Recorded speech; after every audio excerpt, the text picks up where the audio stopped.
اچھا سر، ماشاءاللہ آپ بہت ہی باخبر صحافی ہیں، تو یہ باتیں تو کل سے چل رہی ہیں بلکہ پرسوں سے کہ ڈیڈ لاک ہے، تو آپ سے سمجھنا یہ چاہیں گے کہ ڈیڈ لاک ہے کس چیز پر؟ کیا واقعی صرف چارٹر آف ڈیمانڈ پیش نہیں کر رہے پی ٹی آئی والے اس وجہ سے ڈیڈ لاک ہے، یا پس پردہ کچھ اور حقائق ہیں سر؟ بہت شکریہ آپ کا۔ دیکھیے 2 جنوری کو جب یہ آخری میٹنگ ہوئی تھی یا اجلاس ہوا تھا اس کمیٹی کا، دونوں کمیٹیوں کا، اس پہ یہ طے ہوا تھا کہ پاکستان تحریک انصاف جو ہے وہ اپنا چارٹر آف ڈیمانڈ دے گی، اپنے تمام مطالبات تحریری شکل میں وہ دے گی۔ اس کے ساتھ ان لوگوں نے مشروط کر دیا کہ ہماری عمران خان کے ساتھ تخلیہ میں ایسی ملاقات ہو جو بالکل وہ فری ہو۔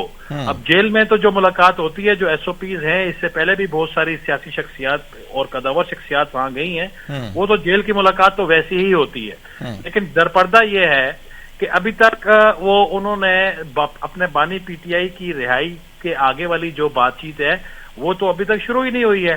آج قومی اسمبلی سیکریٹریٹ میں چونکہ 5 دن ہو چکے تھے، 7 دن کے اندر اندر یہ دوبارہ اجلاس ہونا تھا، تو آج جب ہم نے چیک کیا کہ کیا وہ ڈیولپمنٹ ہے، تو قومی اسمبلی سیکریٹریٹ یا اسپیکر آفس جو ہے وہ تو بالکل خاموش ہے اس معاملے میں۔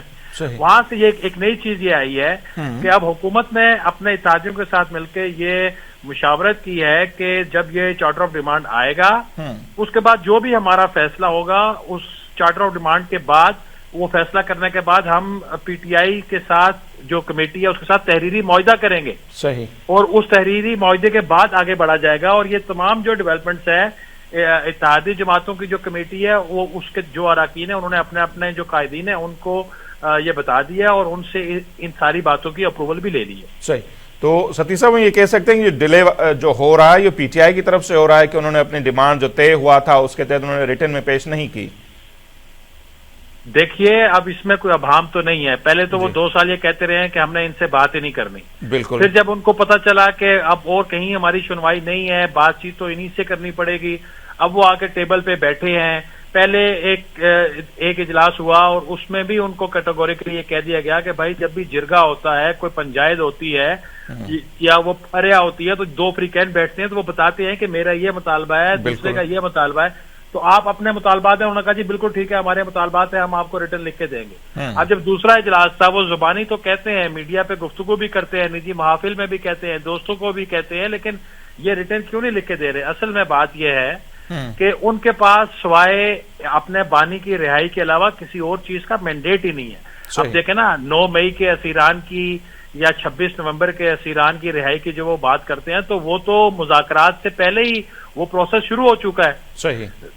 کچھ بندے وہ جو ہے وہ رہا کر دیے، 19 بندے ملٹری کورٹ سے رہا ہو گئے، اس کے بعد دوسری عدالتوں نے بھی کافی بندے رہا کر دیے، تو وہ تو ختم ہوگی۔ البتہ ایک چیز ضرور ہے کہ پی ٹی آئی جو ہے وہ اپنے 2-3 مطالبات سے پیچھے ہٹی ہے، جو آج سے 6 مہینے پہلے ان کے مطالبات تھے یا آج سے 3-4 مہینے پہلے تھے، اس سے وہ پیچھے ہٹی ہے۔ اس میں نمبر 1 یہ ہے کہ وہ کہہ رہے تھے کہ جو 8 فروری کو انتخابات ہوئے تھے ان کو وہ کالعدم قرار دیا جائے، اور ہماری جو بقول ان کے کہ ان کے کسی مینڈیٹ پہ اگر ڈاکہ پڑا ہے تو وہ واپس دیا جائے۔ اب آپ کو وہ آوازیں وہ سننے میں نہیں آ رہی۔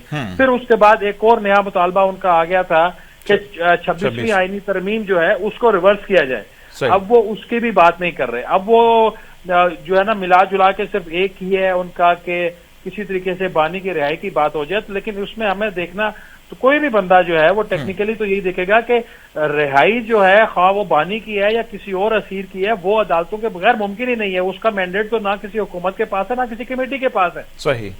تو اسیروں کا جیسے آپ نے ذکر کیا، 19 لوگوں کی رہائی تو ہو گئی، ایک اچھا جیسچر دیا اسٹیبلشمنٹ نے، لیکن ان لوگوں کی رہائی کے بعد جو وزیر اعلیٰ ہاؤس کے پی میں ہوا، ان کی پارٹی ہوئی، پھولوں کے ہار ان کو پہنائے گئے اور ویڈیو بیان ہوئے، کچھ لوگوں نے یہ تک کہا کہ ہم دوبارہ اس طرح کا 9 میں کرنے کے لیے تیار ہیں، ہمارے بانی کو آزاد کرو۔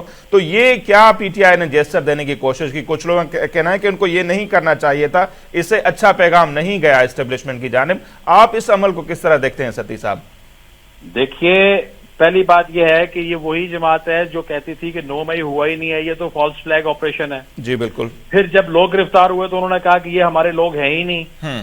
پھر جب ان کو ملٹری کورٹس میں ان کی سزائیں ہوئی تو انہوں نے اس کو بڑا اس کی مذمت کی کہ یہ بڑے انسانی حقوق کی بڑی خلاف ورزی ہو گئی۔ اور پھر جب ان کو رہا کیا گیا اور پھر انہوں نے اس کو آنرشپ دی وہاں پہ ان پہ گلپاشی کی گئی، ان کو پھولوں کے ہار وہ پہنائے گئے. تو میں سمجھتا ہوں کہ ایک تو 9 مئی جو ہوا تھا اس دن ہمارے جو قومی شہداء ہیں، دیکھیں شہداء جو ہوتے ہیں نا وہ کسی جماعت کے نہیں ہوتے، کسی ایک ادارے کے نہیں ہوتے، وہ پوری قوم کے ہوتے ہیں. 9 مئی کو شہداء کے لواحقین جو ہے ان کو تکلیف پہنچائی گئی، ان کے زخموں کو دوبارہ ہرا کیا گیا، اور پھر اس عمل کے بعد جو کے پی ہاؤس میں صوبائی وزراء نے جس طریقے سے ان مجرموں کو جو سزا یافتہ مجرم ہیں ان کو دوبارہ سے ہلا شیری دے کے ان لواحقین کے زخموں کے اوپر نمک پاشی کی گئی ہے. تو یہ عمل قطعی طور پہ دنیا کے کسی بھی مہذب ملک میں آپ دیکھ لیں ایسے ہوتا نہیں ہے. یہ تو دوبارہ لڑائی کی باتیں ہو رہی ہیں، یہ تو دوبارہ ان کو ٹرین کرنے کی باتیں ہو رہی ہیں. تو اس طریقے سے معاملات کیسے آگے بڑھیں گے؟ ایون کہ اگر وہ مذاکرات کرنا بھی چاہ رہے ہیں، خلوص نیت سے ہم اگر سمجھ لیں کہ وہ کرنا چاہ رہے ہیں، لیکن اس کے باوجود ان کا یہ والا جو جیسچر ہے یہ تو بالکل نیگیٹو جا رہا ہے.